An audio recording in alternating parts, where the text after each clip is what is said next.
बिल्कुल, बजट जिस साल आया था अदिति, जब इससे पहले बजट लेकर के आई निर्मला सीतारमण, तो उस समय ही उन्होंने बिहार चुनाव के मद्देनज़र जो पासा है वो फेंक दिया था।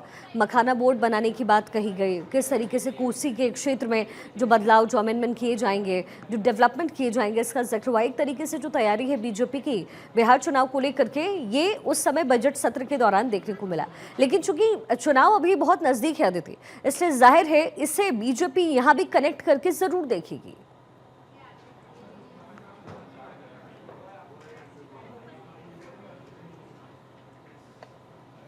अदिति, क्या आप तक आवाज आ रही है?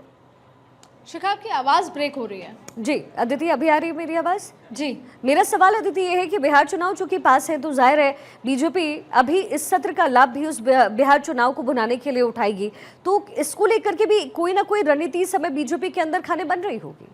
हाँ, जैसे आपने शायद इस बीच में मखाना बोर्ड कुछ जिक्र किया था, तो जी। वो जो हाल ही में जब बजट आया था जिसका हम जिक्र कर रहे हैं, उसका इम्पैक्ट नो डाउट जो बिहार के जो लोग हैं उन पर है। उसके अलावा भी आप पिछले 2024 की सरकार के गठन के बाद का अगर दोनों बार के बजट को देखेंगे, तो ये कहा था कि बिहार में बहार है, या तो बिहार के लिए या टीडीपी को कहीं ना कहीं ये कहा गया था कि उनके लिए ये बजट है, और ख़ास तौर पे आखिरी में। तो डेवलपमेंट की कमी बिहार में, आप बिहार से आती हैं, बेहतर तरीके समझती हैं, नौकरियों की कमी है, पलायन का जिक्र है, और ये सभी पॉलिटिकल पार्टी के लिए है। तो कोई ना कोई बड़ा फैसला पार्लियामेंट हाउस में भी एक इस चीज़ को लेकर हो सकता है, not particularly for Bihar, but इस तरह की स्थिति जिसका इम्पैक्ट बिहार में सीधा देखने को मिल सकता है। और ये ऐसा होता है जिसपे विपक्ष आरोप भी लगाता है कि जिस राज्य में चुनाव है कहीं ना कहीं उसको इन्फ्लुएंस किया जाता है।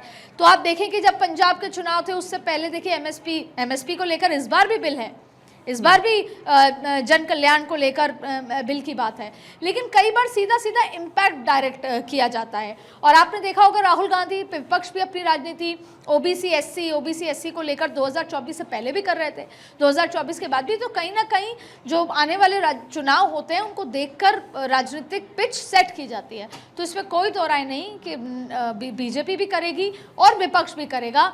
बिहार चुनाव के मद्देनजर अपनी राजनीति की पिच इसी मॉनसून सत्र से सेट की जाएगी। इस समय बिहार में जो है वो सियासी पारा बिल्कुल हाई है अदिति, और चिराग पासवान का रुख और रवैया भी बदला हुआ नजर आया है। चूंकि जिक्र हम इस समय सत्र को लेकर के कर रहे हैं, लेकिन ये तमाम बड़े मुद्दे हैं, और जब मौजूदगी सभी सांसदों की वहां पर होगी, तो जाहिर है जब पूरा सत्र हंगामेदार रहने की अगर उम्मीद है, तो यहाँ पर हर कोई जो अपना पासा है वो फेंकता हुआ नजर आएगा, जो अपना गेम प्लान है वो बिहार चुनाव को लेकर खेलता हुआ नजर आएगा। चिराग के लिए बहुत इंपॉर्टेंट सिचुएशन इस बार है। पिछली बार चिराग ने नीतीश कुमार की काफ़ी जिस तरह से वोट काटने वाली स्थिति पैदा कर दी थी, तो कहीं ना कहीं जेडी उसको लेकर सतर्क होगी। नीतीश इस बार भी इस तरह की स्थिति में है कि मैं दिल्ली में, नेशनल में या देश में तो एनडीए के साथ हूँ, पर यहाँ पर सारी सीटों पर चुनाव लड़ूंगा।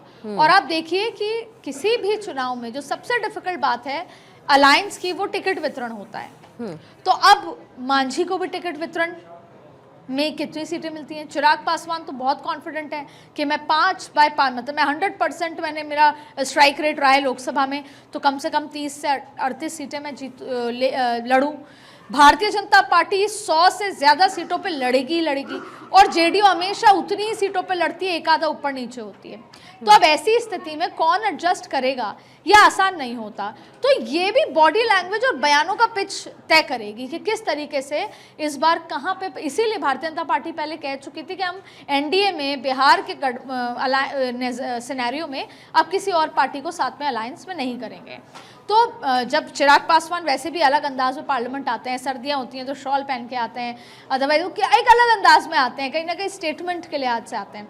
तो जब वो इस बार भी आएंगे, उनका क्या रुख रहेगा, वो किस मुद्दे पे कब एनडीए को सपोर्ट करते हैं, कब रिजर्व रख लेते हैं अपने कमेंट्स, ये सारी चीज़ें। हालांकि वो ये कह चुके हैं कि मैं हनुमान हूँ और नरेंद्र मोदी का हनुमान हूँ, तो एक अपनी लाइन वो बिहार के लिहाज से क्लियर कर चुके हैं, तो या एनडीए में वो बता चुके हैं। तो चिराग पासवान के लिए भी बिहार की राजनीति में इस बार ये कहना गलत नहीं होगा कि डू एंड डाई वाली सिचुएशन है, क्योंकि इस बार वो अपने खुद को स्थापित कर पाएंगे।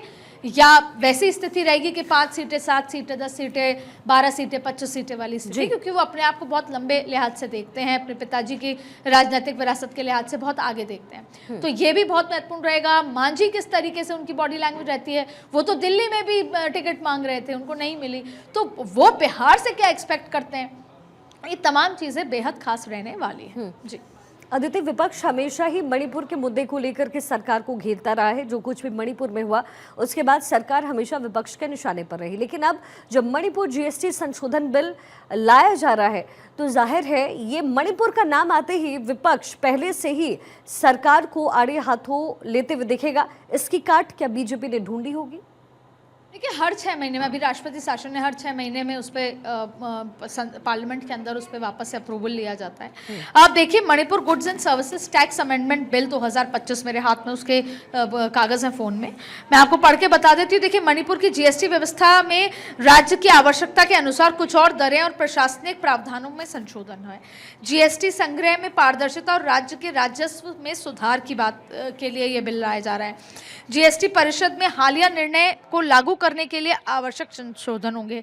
मणिपुर में बाढ़ और हिंसा के कारण प्रभावित कारोबारी गतिविधियों को राहत देने का प्रावधान पर बात है। यानी कि इन जनरल मणिपुर को एक बार फिर से वो जो एक नॉर्मल स्टेट, नॉर्मलसी पे लाने के लिए, जो स्थापित करने के लिए सरकार ये कर रही है। लेकिन इस पर जब वाद विवाद होगा या बातचीत होगी तो जाहिर तौर पे वहाँ पर किस तरह की स्थिति है, लॉ एंड ऑर्डर को लेकर ये स्थिति पैदा हुई, सरकार क्यों नहीं समझ पाई, इस स्थिति तक आना क्यों हुआ, अभी फिलहाल क्या स्थिति है, कब तक राष्ट्रपति शासन लगेगा, तो ये तमाम तरीके पे सवाल होंगे। और एक बार ये सरकार पर सवाल होंगे, होम मिनिस्ट्री पर सवाल किए जाएंगे कि कब तक राष्ट्रपति शासन रहेगा, अभी क्या स्थिति है, तो करंट सिचुएशन पे बात की जाएगी। चलिए ठीक है अदिति, बहुत बहुत शुक्रिया इस पूरे विश्लेषण के लिए। तो अब से कुछ ही दिनों बाद जो सत्र है वो शुरू होने वाला है और जाहिर तौर पर इसका इंतजार न केवल सरकार को होगा बल्कि विपक्ष को भी होगा।